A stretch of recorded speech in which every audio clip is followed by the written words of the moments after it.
What if I came to your house and I hurt you? How would that make you feel? Well, the law says that this would be a crime.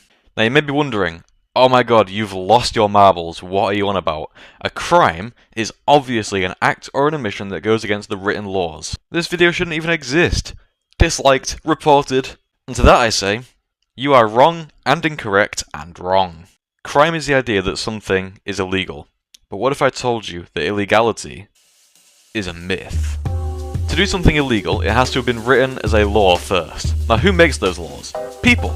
But more specifically, people in parliamentary, judicial, or political power. For example, using the legislative process, the Houses of Parliament, which is the House of Commons and the House of Lords, are able to make a bill which is then turned into legislation once it's been passed. And yet I would still argue that legality is a myth. Why? Well, because legality depends on what is moral at the time. Laws only prevent things that are generally perceived as immoral, like murder and rape. All normal people can agree that these two things are immoral. Therefore, they're illegal. But you can't just base your entire way of life on what is moral. For example, let's take a look at homosexuality. Until 1967, being gay, or part of the LGBTQ, was illegal. It wasn't until 1967 when the Sexual Offences Act made it legal to be gay. Now tell me, it was illegal at the time and it was immoral at the time. Is that still the case? Hopefully you would say no.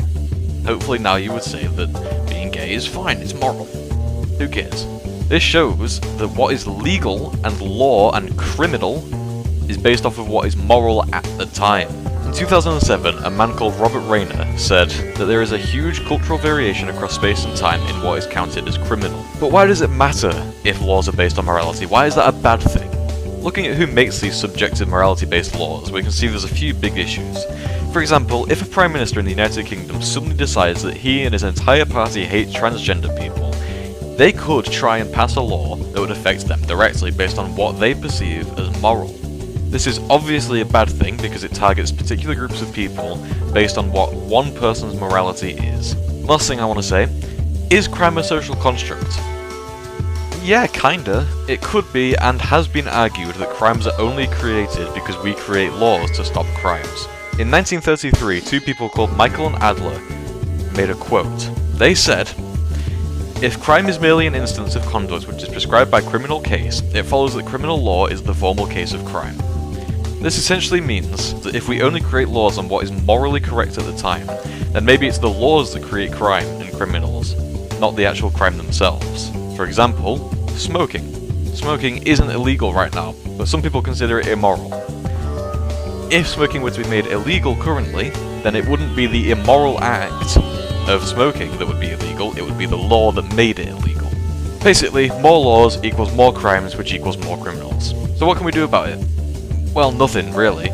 As subjective and generation dependent as current lawmaking is, there's no better way to do it. Everyone will always disagree on morality, and morality will always change. People will always have their different ideas on what causes crime, whether it's the laws or the crime itself. People will always disagree. There's no feasible way to place an objective lawmaking system in a fixed reality, and law will always be a subjective social construct in the eyes of many.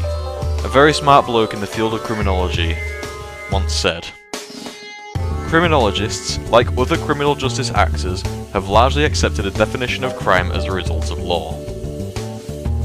This basically means that criminologists focus too much on what is legally a crime, rather than what is objectively a crime. Anyway, that about does it for this video.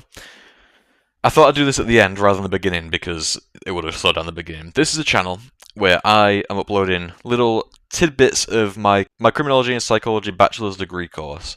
You won't get the full idea, so if there's a few things here that didn't make sense, it's because I condensed about 4 hours of lecturing into a 5-minute video. Now, I made this channel and these videos just to help me revise, because I revise a lot better when I do things myself, and making these videos is sort of putting this in note form by myself. So, I hope it was educational, maybe for you, a little bit fun, I don't know. I'll get better at this as I go along. This is the first one, so, you know, subscribe, like, share with your friends for more, and I'll see you in the next one.